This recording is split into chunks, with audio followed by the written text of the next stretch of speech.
दोस्तों, आज की स्टोरी है जब बाली की मृत्यु के बाद सुग्रीव कहते हैं, प्रभु मैं राजा बनने के योग्य नहीं हूँ क्योंकि मैंने अपने भाई को मारा है।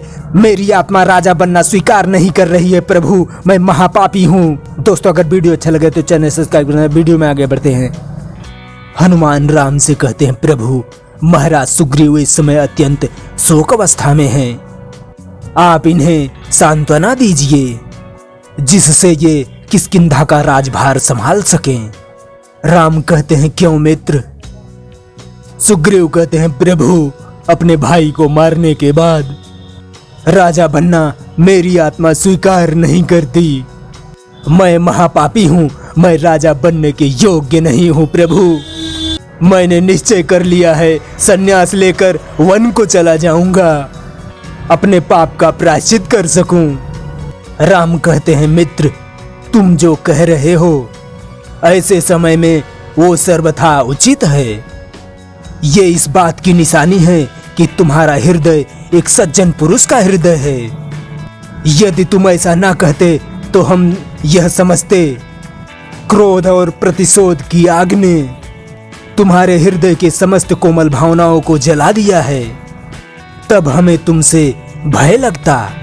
सत्ता मिलने पर कदाचित तुम कोई अमानुषी कार्य कर सकते हो, परंतु अब हमें विश्वास हो गया है कि प्रतिशोध की अग्नि जो तुम्हारे हृदय में इतने वर्षों से धधक रही थी, ओ भाई की मृत्यु के साथ ही शांत हो गई है और तुम्हारे हृदय की कोमल भावनाएं फिर से उजागर हुई हैं।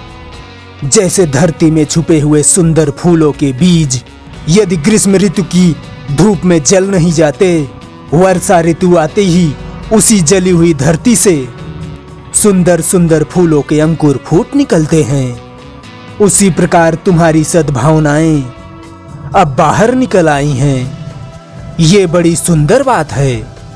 दूसरी बात रही वैराग्य की।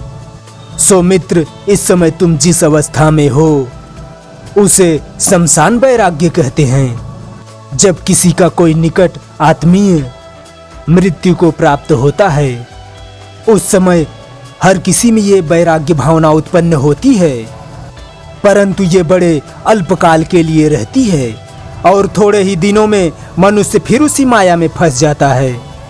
इसीलिए बुद्धिमान इस अल्प वैराग्य के कारण अपने कर्तव्य से मुंह नहीं मोड़ते। इस समय इस विशाल वानर साम्राज्य को संभालना तुम्हारा कर्तव्य है। वीरवर बाली ये राज्य तुम्हें सौंप गए हैं, इसीलिए तुम अपने भाई की आज्ञा समझकर ये राज्य तुम्हें संभालना चाहिए। सुग्रीव कहते हैं, प्रभु जो संन्यास लेना चाहता है उसे आप राजा बनने को कह रहे हैं। राम कहते हैं, सन्यासी से अच्छा राजा और कौन हो सकता है। सुग्रीव यदि समझो तो वही आदर्श राजा है जो मन से सन्यासी हो, जिसे सिंहासन और सत्ता का लोभ ना हो। वही सच्चा न्याय कर सकता है, जिसे निजी विलास और काम में आसक्ति नहीं होगी। वही एक तपस्वी की भांति दिन रात जनसेवा के कार्य में संलग्न रहेगा। सन्यासी की भांति जिनका कोई ना ही अपना होगा और ना कोई पराया होगा, वही मोह ममता को त्याग कर ईश्वर की भांति अपनी सारी प्रजा से एक जैसा बर्ताव करेगा।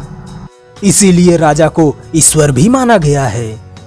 मित्र, यदि ऐसी वैराग्य भावना तुम्हारे अंदर स्थिर हो जाए तो तुम आदर्श राजा हो जाओगे, परंतु ऐसा होगा नहीं क्योंकि ये क्षणिक वैराग्य है। अतः इस समय अपना कर्तव्य समझकर ये राज्य संभालो, यही हमारी प्रार्थना है। राम कहते हैं, हमारी एक और प्रार्थना है। सुग्रीव कहते हैं, आप आज्ञा कीजिए प्रभु। राम कहते हैं, बाली राजकुमार अंगद को हमारी शरण में छोड़ गया है, इसलिए हम चाहते हैं आपके राज्याभिषेक के साथ ही अंगद को भी युवराज पद पर घोषित कर दिया जाए। सुग्रीव कहते हैं, ऐसा ही होगा प्रभु। हनुमान कहते हैं, ये अत्यंत कल्याणकारी परामर्श है प्रभु। जामवंत कहते हैं, प्रभु यदि आप कृपा करें तो किष्किंधा पधार कर स्वयं आप महाराज सुग्रीव का राज तिलक करें। राम कहते हैं वृक्षराज, मैं वचनबद्ध हूँ, जिससे मैं किसी नगर या ग्राम में 14 वर्ष तक प्रवेश नहीं कर सकता। मेरी ओर से लक्ष्मण किष्किंधा जाकर महाराज सुग्रीव का राज तिलक करेंगे। हनुमंत, तुम लोग जाकर राज तिलक की तैयारी करो। तो दोस्तों, अब तक के वीडियो आपको कैसा लगा? ठीक ठाक लगा हो यार भैया तो प्लीज़ चैनल सब्सक्राइब करना, वीडियो को लाइक शेयर भी कर देना। वीडियो देखने के लिए धन्यवाद। Thank you. जय हिंद।